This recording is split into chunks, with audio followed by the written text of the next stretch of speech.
selama drama pembajakan dalam pesawat, eh, kan kita pastinya makan dan harus ada unsur yang keluar gitu loh ini. Jadi kalau minum BAB kemudian ke toilet seperti apa yang di ininya? Ya, itu pertanyaan yang ngaco ya. Ya, ada sih dikasih kesempatan sih. Ke toilet. Tapi ya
ya udah, saya turun sambil pintunya ditutup. Tapi kan nggak bisa tutup karena ada tangga, nggak bisa tutup rapat.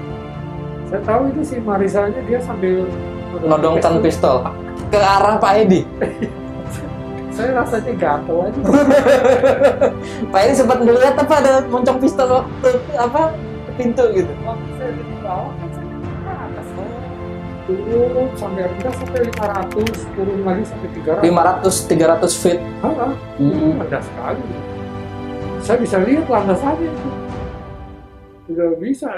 Sementara di parkiran di pinggir itu Peralatan militer semua. Saya bilang, aduh, ampun. Saat itu masih file ya dengan tower Bangkok ya? Ya kebetulan kalau bandara kan kosong lah, Iya. kosong. Jadi anginnya ya lumayan. Lumayan kuat ya. Ya itu. Itu pada waktu itu terus ada penumpang yang lari. Yang apa? Melarikan diri. Oh, lewat? Dari emergency exit yang overwing. Oh.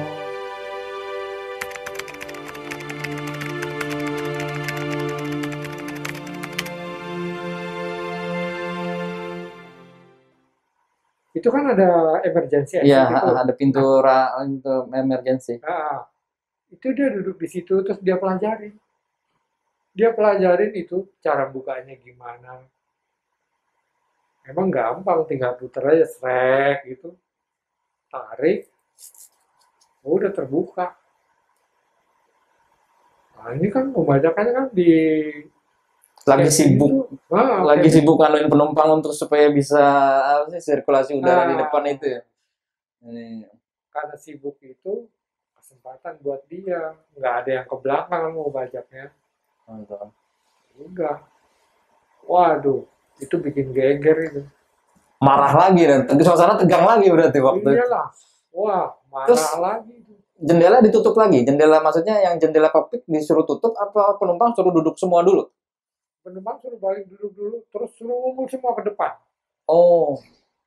Jadi 57 orang itu suruh duduk di depan. Kan tadinya terpencar-pencar. Ini duduk semua ke depan. Belakang kosongin berarti ininya? Iya, kosong. Terutama di overwing itu kosong, nggak ada. Udah. Terus orang bule Australia yang keluar itu berhasil kabur, melarikan diri, maksudnya lolos dari ini pantauan. Iya, lolos dia lolos. Ada orang lain yang mengikuti nggak Pak Hendy? Apa hanya orang bule aja saat itu? Dia sendiri. Oh. memang dia duduk sendirian itu di. Oh, di posisi bangku itu dia duduk sendiri. Oh. Nah, jadi dia tarik, rupanya dia taruh di bawah sini. Trek. Harusnya kan prosedurnya kan itu ditarik dibuang keluar ya. Ini enggak, supaya nggak ketahuan, nggak berisik kali ya, dia taruh di bawah. Langsung dia nerobos itu. Lompat berarti dari apa sih, sayap Dari ke sayap, bawah ke itu lompat dia berarti. sebenarnya enggak. Kalau DC-9 itu, dia kan ada flapnya. Flapnya itu dia DC-9 kalau mesinnya nggak hidup, hidroliknya nggak nyala, pompa hidroliknya nggak nyala, nah itu flapnya turun. Oh, jadi bisa merosot gitu ya? Nah, jadi bisa untuk merosot. Dia flapnya turun sampai ke bawah gitu kan. Nah, orang merosot dari situ, serot ke bawah. Enak bener ini. Oh, naik dari situ juga. Saya kan kemudian kan naik turun dari situ juga bisa. Oh, dari situ ininya. Cerita lanjutannya gitu. Nah itu, wah setelah dia turun, udah. Oke Pak Endi, bisa diceritakan terakhir pembajakan seperti apa setelah penyerbuan, waktu saat penyerbuan pasukan pada malam hari. Itu kejadiannya malam ya, waktu penyerbuan itu? Malam. Itu malam. Dini hari apa? Ya, antara jam 1 jam 2 lah. Itu. Saya ketiduran. Oh. Saya ketiduran, saya ingat itu masih negosiasi waktu itu. Jam-jam 9 itu kayaknya saya udah nggak sadar itu.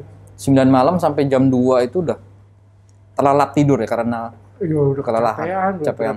Kayaknya itu tidur pertama saya setelah sekian hari itu. Dan itu di posisi tempat duduk tidurnya? Duduk.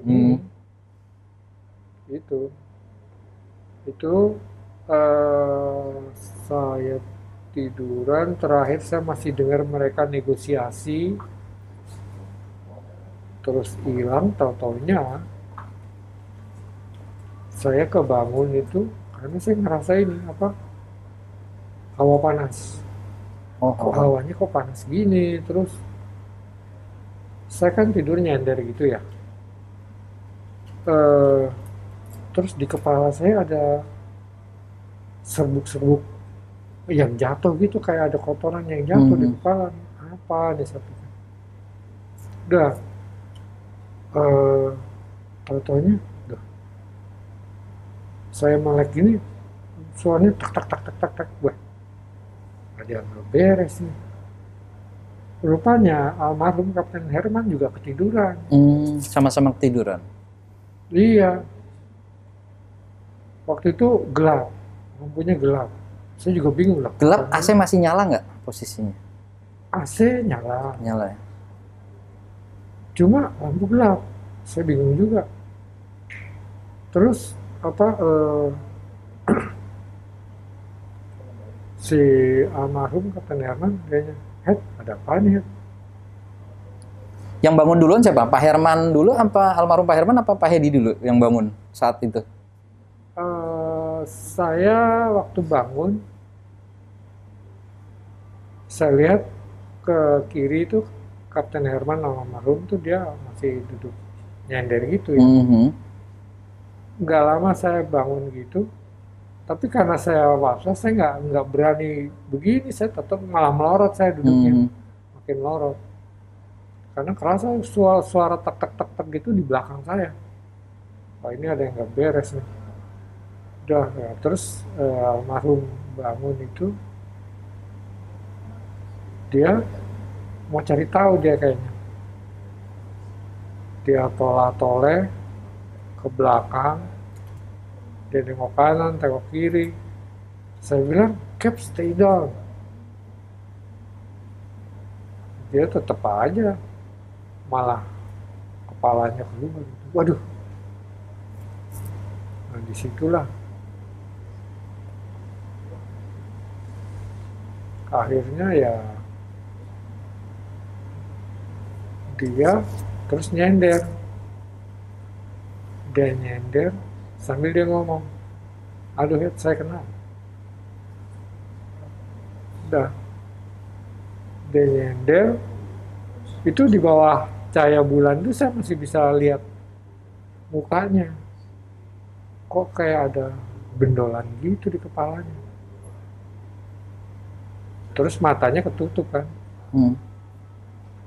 Nggak lama, ada suara kayak suara keran gitu.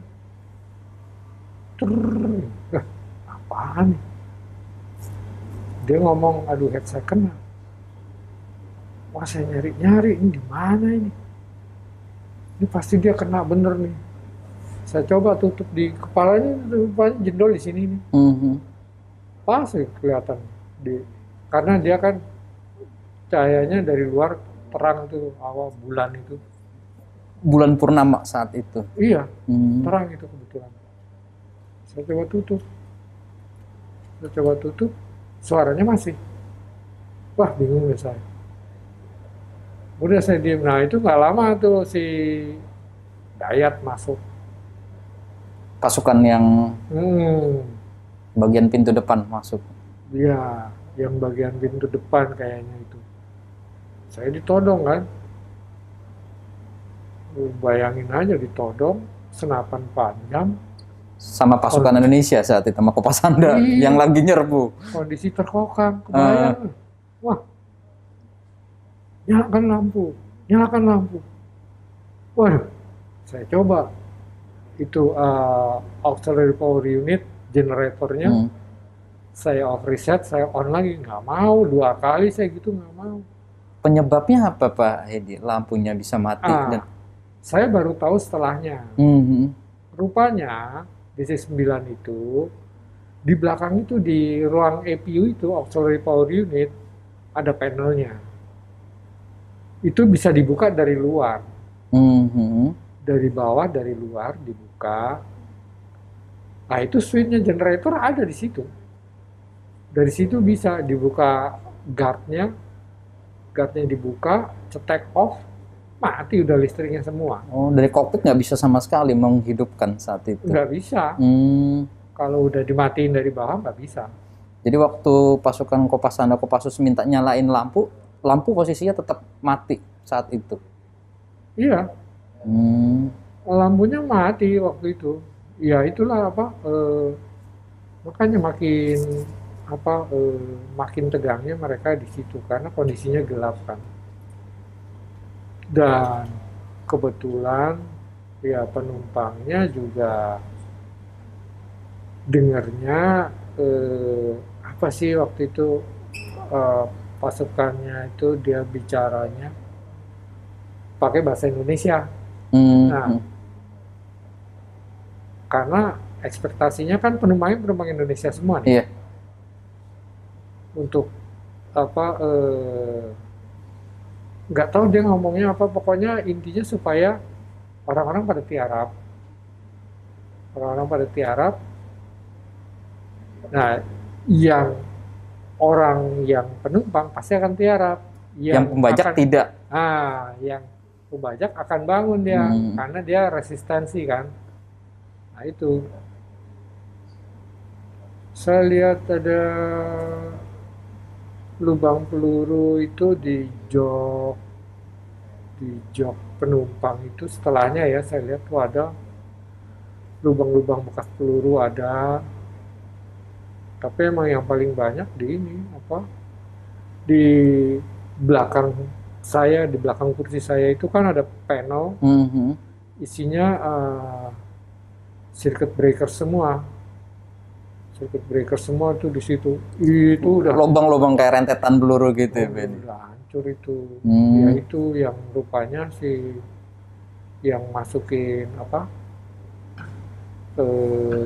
moncong senjata dari pintu depan, terus dibredelin begitu, 1 magazen katanya habis. Direntetin.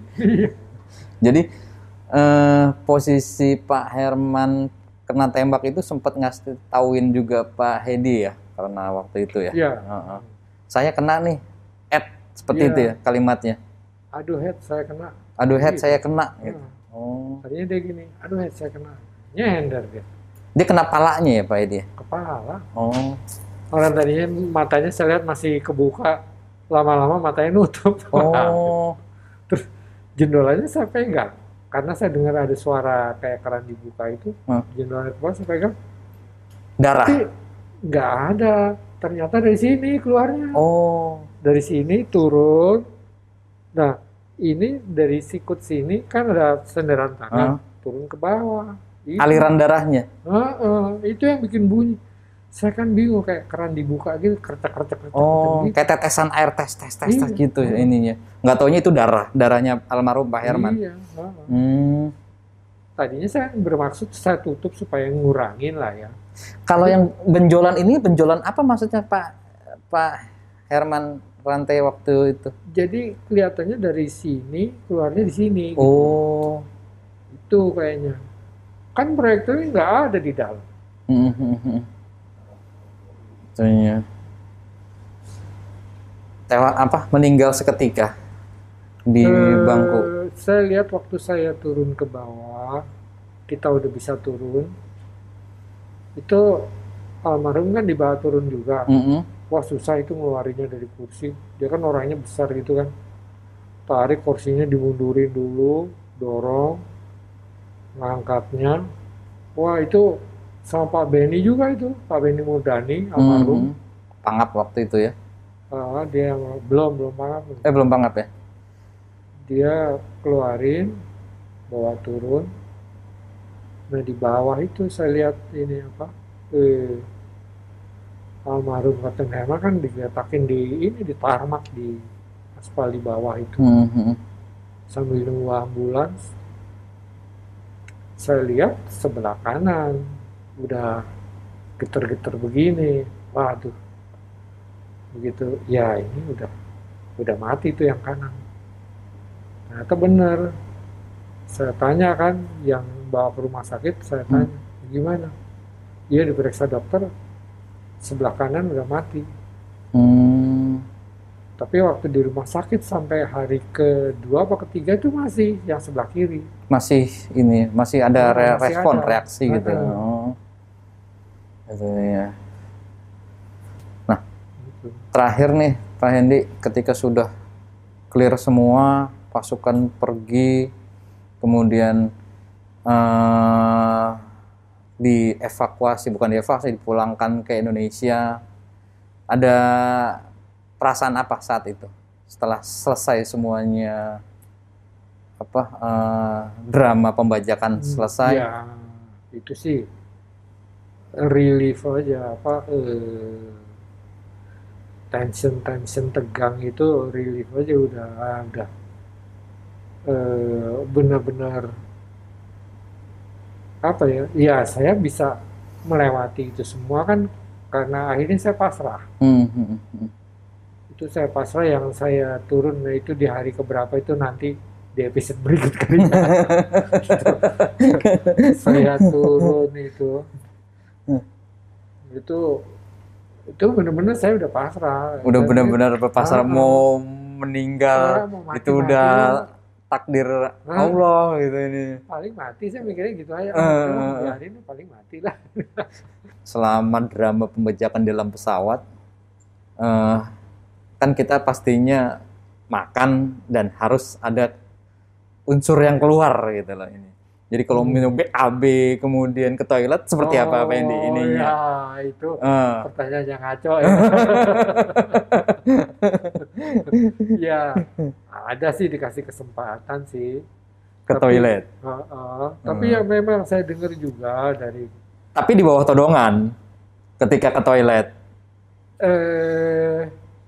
Saya ada satu kali ya. Enggak sih, nggak ditodong, cuma pintu nggak boleh ditutup. Oh, pintu dibuka. Penumpang lain ngeliat dong kalau gitu.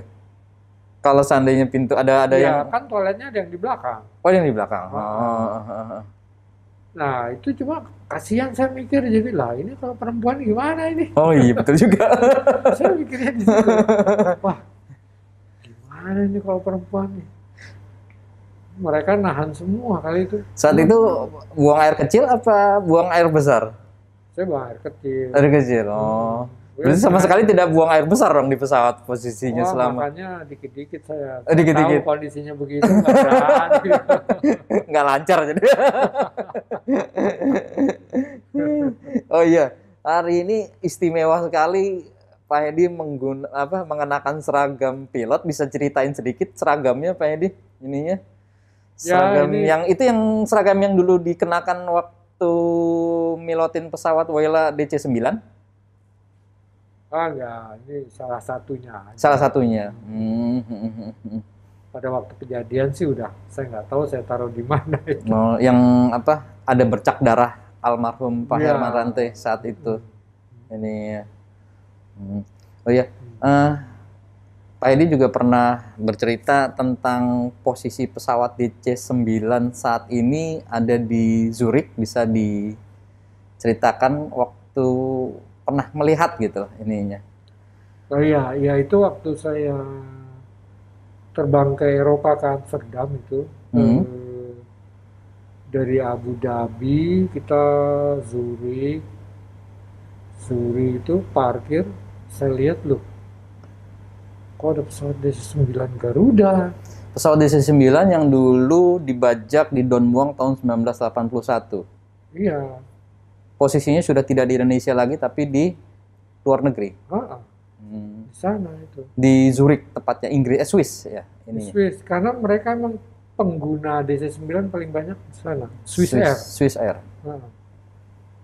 Bisa tahu bahwa itu pesawat yang dulu Pak Hedi pilotin dari ciri-ciri apa Pak Hedi? Golf November, registrasinya itu masih ketulis itu. Oh, Papa Kilo, nomor registrasi pesawatnya. Papa Kilo, kan Indonesia Papa Kilo ya? Ya, PK itu. PK strip GNT atau lupa saya. Golf November pokoknya. Untuk DC-9 GN. Dan itu sudah Swiss Air namanya. Belum, masih justru menarik perhatian karena saya lihat masih gambarnya kan zaman dulu kan masih merah gitu. Yang strip merah panjang itu. Oh, belum dirubah. Oh, belum. Sekarang kan biru yang gambar burung itu. Jadi ada kemungkinan pesawat itu sudah dibeli oleh Swiss Air. Bisa dibeli Swiss Air, bisa dari negara lain. Oh, dari negara lain.